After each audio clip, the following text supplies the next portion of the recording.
Bonjour à tous! On se retrouve aujourd'hui dans une vidéo un peu spéciale, puisque vous l'avez vu dans le titre, le hasard va choisir ma prochaine création.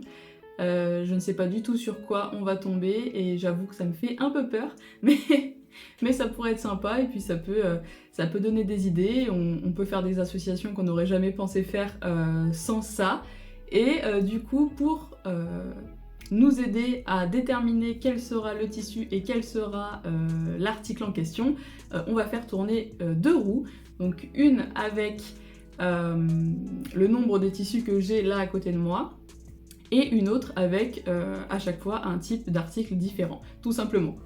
Vous voyez que le panier que j'ai fait le mois dernier me sert, puisque j'y ai mis dedans tous mes gros morceaux de tissu, et on en a 19. Voilà, donc on va pouvoir tirer au sort là. Je prendrai dans l'ordre qui vient, et on choisira le tissu en fonction du chiffre qui a été choisi aléatoirement.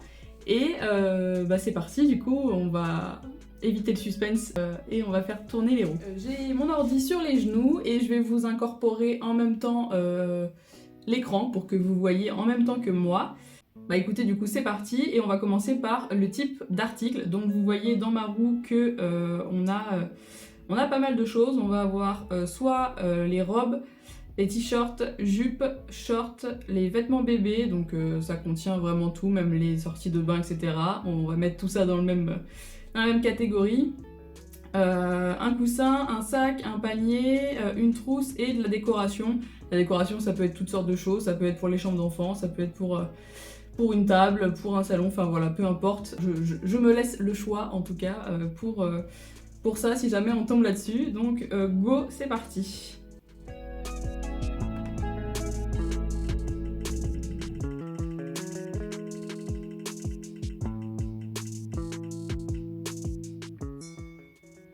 Bah tiens, voilà.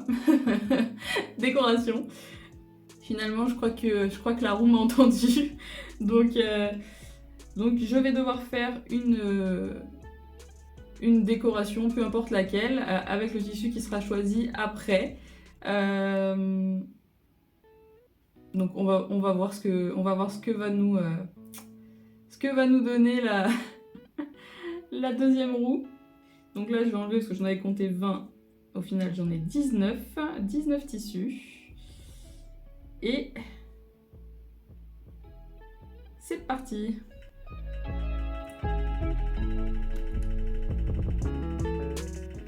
Imaginez si je tombe sur les tissus pour les serpillères et tout ça. 6. On va voir ce que ça donne. Je pars du premier et on va aller jusqu'au 6e du coup. Donc 1, 2, je les ai vraiment pas classés par ordre de préférence ou quoi. Quand j'ai rangé mes tissus avant-hier, j'ai vraiment tout pris au hasard et j'ai mis là-dedans. Donc 1, 2, 3, 4, 5.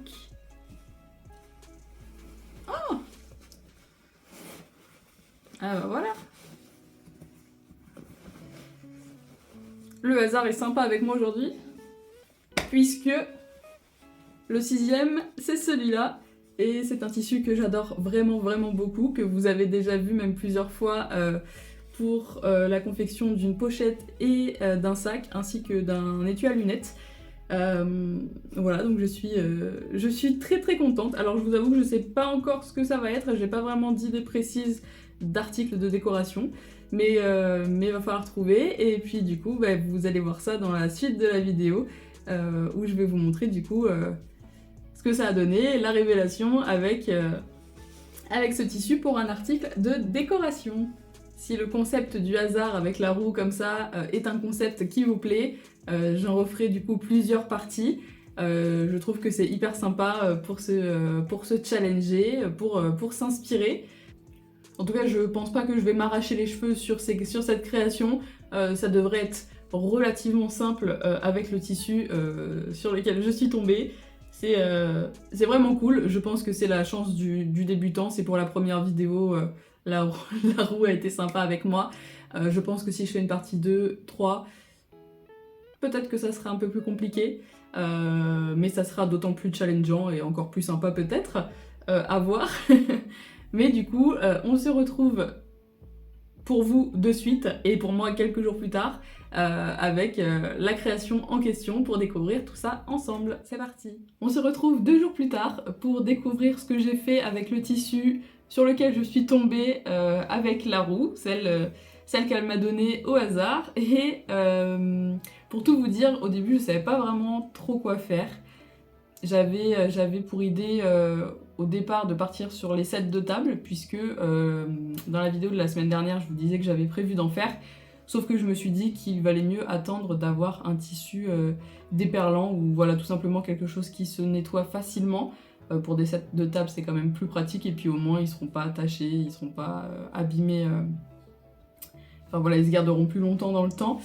Et du coup je suis partie sur autre chose. J'avais pas forcément besoin non plus de quelque chose de précis, à part du coup les sets de table.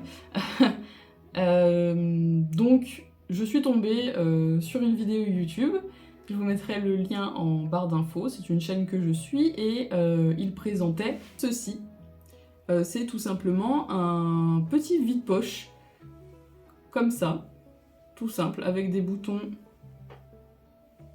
sur les côtés. Alors lui mettait des pressions, j'ai décidé de mettre des boutons un peu plus décoratifs. Et voilà, c'est un petit vide-poche que j'ai fait pour la table basse, pour y mettre les télécommandes, les manettes de jeu, pour éviter que ça traîne partout et qu'elles aient vraiment une place attitrée. Alors c'est tout bête à faire, mais comme je vous disais, j'ai pas beaucoup de temps ce mois-ci. Donc si je peux faire des choses rapides, ça me va complètement. C'est un petit vide-poche avec les coins du coup qui ressortent. Vous avez des petits boutons de chaque côté qu'on peut ouvrir et mettre complètement à plat le petit vide-poche pour en faire un set central, par exemple pour la table, pour décorer, ou tout simplement si on veut le ranger à plat, ça sera quand même plus pratique, c'est un gain de place. Donc voilà, je me suis dit que l'idée était originale, c'était une forme assez marrante et puis ça avait du coup plusieurs utilisations. Je me suis un peu plantée sur les boutonnières, je les ai fait un peu trop basses, sur le coup j'ai pas trop réfléchi et ce qui fait que c'est pas vraiment serré à ce niveau-là, j'aurais préféré que ce soit vraiment très pincé.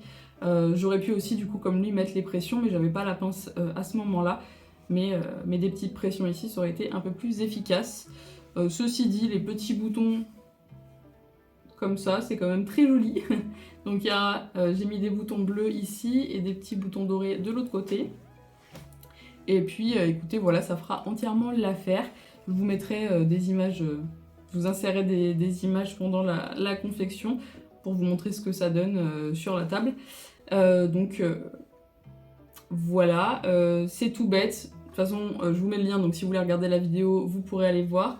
Mais c'est tout simplement 2 carrés de taille identique et un 3e carré de la même taille, mais en thermocollant. Voilà, donc vous faites votre petite couture. Et après, vous rajoutez juste des coutures sur les bords pour pouvoir en fait plier plus facilement. Et surtout que la pliure en fait se tienne un peu plus. Voilà, et c'est tout pour cette petite création. Ça m'a vraiment pas pris longtemps du coup, et tant mieux puisque ça m'a permis pendant mon jour de repos de faire plus de créations et plus d'activités en temps normal dans ma journée. J'espère que c'est un concept qui vous plaît. Si c'est le cas, dites-moi tout ça en commentaire et on refera d'autres parties. Donc là on est d'accord que pour cette première vidéo du hasard choisit mes créations, finalement le hasard a été très gentil, ça n'a pas été très compliqué et pour ne rien louper des prochaines parties et peut-être me voir galérer davantage, n'hésitez pas à vous abonner à cette chaîne. Quant à moi, il ne me reste plus qu'à vous souhaiter une belle journée ou une belle soirée et on se dit à très vite dans une prochaine vidéo. Salut!